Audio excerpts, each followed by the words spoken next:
Learning medicine is hard work. Osmosis makes it easy.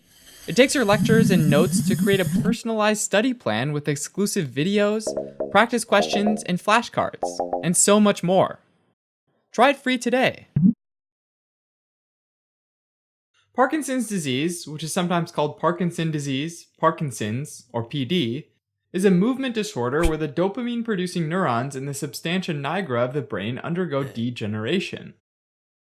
Parkinson's is one of the most common neurological disorders. It's a progressive, adult-onset disease, and it gets more common with age.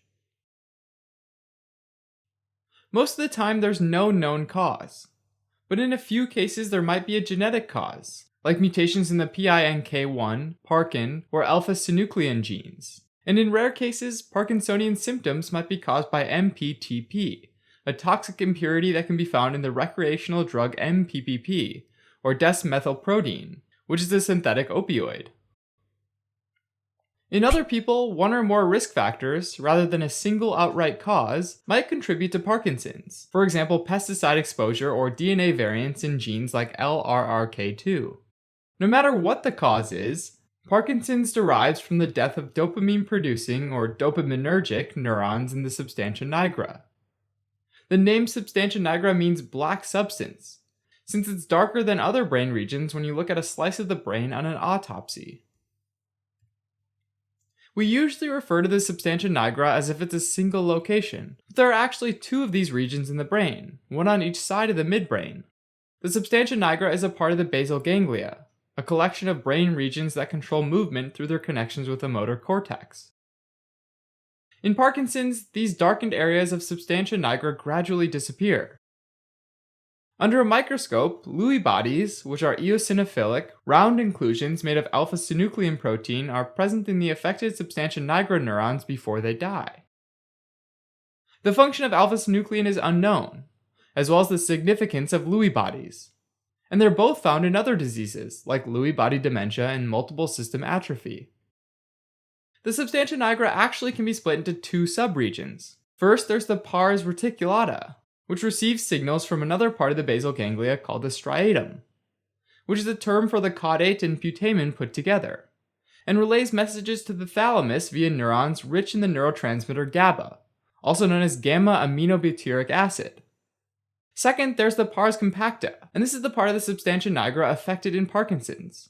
The pars compacta sends messages to the striatum via neurons rich in the neurotransmitter dopamine, forming the nigrostriatal pathway, which helps to stimulate the cerebral cortex and initiate movement. Therefore, when substantia nigra pars compacta neurons die, the individual might be in a hypokinetic or low movement state, which is commonly seen in Parkinson's.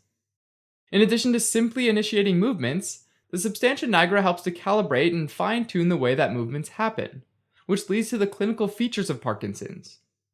First, there's tremor, which is an involuntary shakiness most noticeable in the hands, characteristically called a pill rolling tremor, because it looks like someone's rolling a pill between their thumb and index finger. This is a resting tremor, meaning it's present at rest and diminishes with intentional movement. Next, there's rigidity, which refers to stiffness that can appear as cogwheel rigidity, which is when there are a series of catches or stalls as a person's arms or legs are passively moved by someone else. Rigidity is also responsible for the stooped posture and an almost expressionless face that some individuals with Parkinson's might have.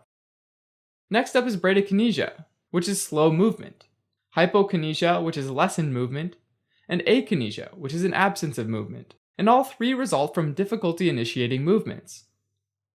Examples of this are having the legs freeze up when trying to walk and also walking with a shuffling gait, or small steps. Finally, a late feature of the disease is postural instability, which causes problems with balance and can lead to falls. Despite these multiple effects on movement, Parkinson's disease does not produce weakness. This helps differentiate it from diseases that affect the motor cortex or corticospinal pathway. In addition, the resting tremor of Parkinson's disease helps to differentiate it from cerebellar diseases, which might result in an action or intention tremor, which is a tremor that's essentially the opposite of a resting tremor, where the tremor actually gets worse with movement. Also, both bradykinesia and postural instability help differentiate Parkinson's from essential tremor. of which an action tremor is also a hallmark feature. Non-motor brain functions can be affected in Parkinson's as well, leading to additional common symptoms including depression, dementia, sleep disturbances, and difficulty smelling. These are thought to come about because of dysfunction of dopaminergic signaling in other parts of the brain beyond the substantia nigra. For example, in the prefrontal cortex, leading to cognitive symptoms, and also possibly from issues with other neurotransmitters like acetylcholine. Fortunately, there are treatments that help with Parkinson's symptoms, although none stop the progressive neurodegeneration. The main strategy here is to increase the amount of dopamine signaling in the brain. Dopamine itself can't cross the blood-brain barrier, but its precursor levodopa can. And once in the brain, levodopa is converted to dopamine by dopa decarboxylase, most importantly within the remaining nigrostriatal neurons.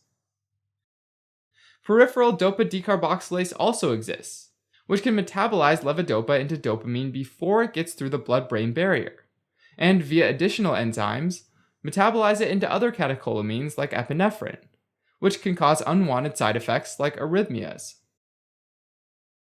This is exactly why levodopa is administered with carbidopa, a dopa decarboxylase inhibitor that isn't able to cross the blood-brain barrier. Another strategy is to use amantadine, which is also an antiviral medication that increases endogenous dopamine production, although the mechanism here is still being worked out. A different strategy is to use dopamine agonists that can stimulate dopamine receptors and basically trick the brain into thinking there's more dopamine than there really is, like bromocriptine, which is an ergot or fungal derivative, as well as pramipexole and ropinirole, which are not ergot derivatives. Alright, the next dopamine-directed class of therapies are inhibitors of COMT, catecholamine O-methyltransferase, which is an enzyme that degrades dopamine and levodopa. COMT inhibitors like entacapone and tolcapone are only given with levodopa to prevent the enzyme from breaking it down outside the central nervous system, thus allowing more of it to enter the brain. Very similarly, there are medications like selegiline, which inhibits monoamine oxidase B, also known as MAOB, which is another enzyme that metabolizes dopamine. Since usually there's a balance of signaling between dopamine and acetylcholine, a loss of dopamine reaching the striatum increases the relative amount of acetylcholine signaling there. Therefore, anticholinergics can be given to restore the balance of cholinergic and dopaminergic signaling, like benztropine, which improves the tremor of PD. A special treatment available to help treat PD is deep brain stimulation, which involves an implantable device that directly sends electrical signals to the basal ganglia, which counteracts the aberrant signaling in Parkinson's. The term Parkinsonism is sometimes used to describe symptoms of Parkinson's that are seen in other nervous system diseases, like Lewy body dementia, Wilson disease, and Pick disease, as well as side effects of a medication, like antipsychotics like haloperidol, which blocks dopamine receptors, and metoclopramide, a dopamine antagonist sometimes used to treat vomiting. Alright, as a quick recap. Parkinson's is a progressive movement disorder caused by degeneration of dopamine-producing neurons in the substantia nigra, specifically in the pars compacta, which leads to resting tremor, rigidity, problems initiating movement, and postural instability, and for which therapy primarily focuses on increasing brain dopamine.